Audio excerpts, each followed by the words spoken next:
नमस्ते, जयदेश जय नेपाली।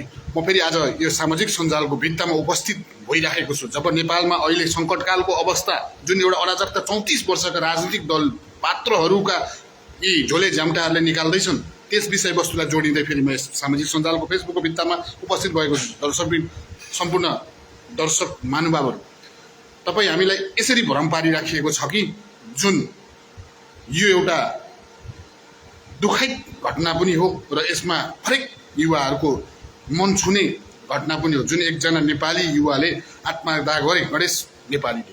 तर यसमा तपाईँ हामीले बुझ्न जरुरी छ, यी पुराना राजनीतिक दलको अखण्ड सोच विचार यो सरकारप्रति अवरोध गर्ने चाहिँ एउटा रणनीतिमा संख्यात्मक तरिकाले उसको पनि विचक्ष हत्या जत्तिकै एउटा चाहिँ कसैको उस्काइमा र कुनै यस्ता एउटा टिमले गराएको जस्तो एउटा दृश्यमा पनि बुझ्न बाध्य बनाउँछ।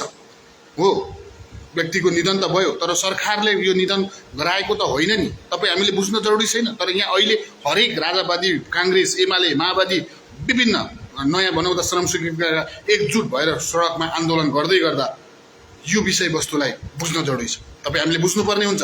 तपाईँ हामी यस्तै सोच विचारमा यस्तै तरिकाले आन्दोलनमा होरेका तालमा अनि पार्टीको पछि लागियो भने नेपाल परिवर्तन होइन, नेपाल बेरोजगार त थियो, भोलि अनागरिक बन्न सक्ने सम्भावना पनि देखिन्छ। त्यसैले गर्दा म भन्न चाहन्छु, प्लिज कृपया सम्पूर्ण नेपाली दाजुभाइ तथा दिदीबहिनीहरू, यस फेसबुक मार्फत जोडिनुभएका सम्पूर्ण नेपाली नागरिकप्रति म एउटा जिज्ञासा राख्न चाहन्छु।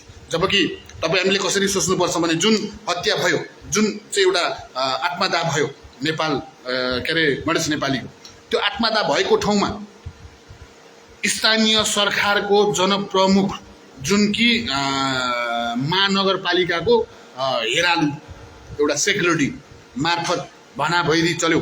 त्यो भनाभैरी चल्दै गर्दा उनीहरूको डिस्केस भयो, के भयो, किनकि सरकारले एउटा त्यो हिजो संविधानका धारामा संशोधन गरेर लेखिएको कानुन त तपाईँ हामी सबै नेपाली नागरिकले मान्नै पर्छ।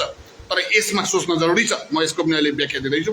र भनाभैरी भयो, लकअप लगायो, चाबी लायो, तर त्यो सम्बन्धित निकाय थियो, सम्बन्धित ठाउँ थियो, उसको पनि त्यो गैर जिम्मेवार भयो। त्यो एउटा चाहिँ तानासाही भयो या के भयो या कसैको उस्काइमा भयो, भोलि त्यो छानबिनले निकाल्ला। तर अहिले यहाँ यसैलाई एउटा मृतक व्यक्तिको छातीमा टेकेर राजनीतिक खेल जुन व्यक्तित्वहरू रचेर नेपालको यो चाहिँ अहिलेको सरकार लडाउने उद्देश्य, यो सरकारमाथि धक्का पुर्याउने एउटा एजेन्डा बोकेका छन्। यिनीहरूलाई खबरदार भन्न चाहन्छु म त्यही फेसबुक मार्फतबाट।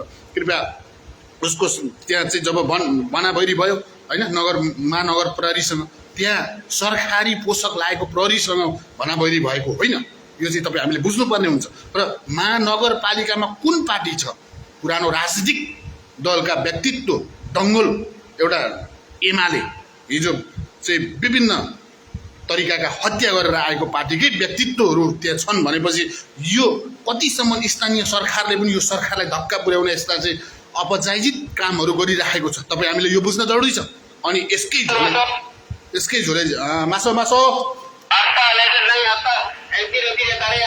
ओके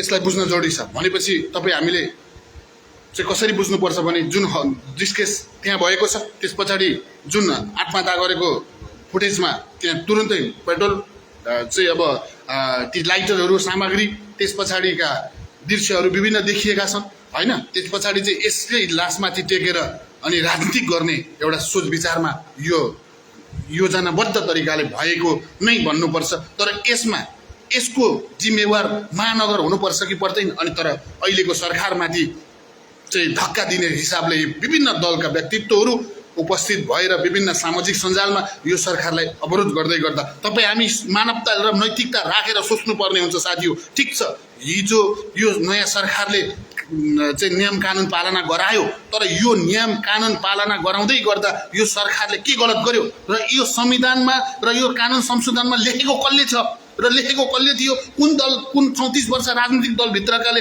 हिजो यिनै हरेक काङ्ग्रेस, एमाले, माओवादी र अनि यिनै राप्रपा बसेर चाहिँ के अरे कानुन संशोधन चाहिँ संविधान लेखेको होइन?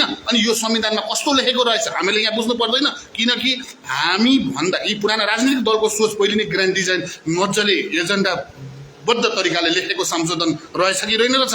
हामी बाइचान्स कुनै पनि शक्तिहरू आएर हामीलाई हटाउने भयो भने र हामी हट्नु पर्यो भने हामीहरूले यस्तो चाहिँ कानुन संशोधन गरेर लेखेर संविधान लेखेर राख्ने, हामी हुन्छ आफ्नो हातकेलामा भएको आफ्नो मन वैज्ञानिक कानुनमा चलाउने र हामी यहाँबाट हटिसकेपछि आउने सरकारले नयाँ आउने कुनै हामीसँग प्रतिस्पर्धा गरेर आएर सरकारमा आयो भने हामीले लेखेको संविधानलाई टेकेर काम गरेर जाँदा जनतालाई असहज बनाउने एउटा संविधान लेखेका रहेछ।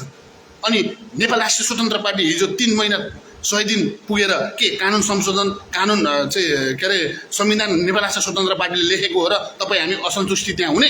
यिनै पुराना राजनीतिक दलले लेखेको त्यो चाहिँ कानुन संशोधन र त्यो संविधान होइन र? अनि त्यो संविधान टेकेर अहिले उनीहरूलाई पनि अब संविधानलाई चाहिँ रिहा गर्न पनि नेपाल राष्ट्रिय स्वतन्त्र पार्टीको बहुमत पुगेको छैन होइन। अब त्यही संविधानलाई टेकेर काम गरेर जनतालाई असहज हुन्छ अनि जनता रोडमा निस्किन्छन्। रोडमा निस्केपछि आएको यो नयाँ नेतृत्व पार्टीलाई लडाउँछन्। त्यस पछाडि हाम्रै पालो आउँछ भनिवरी यो ग्रान्ड डिजाइनमा कानुन संशोधन गरेर संविधान लेखेका रहेछन् भन्ने बुझ्ने कि नबुझ्ने? मासो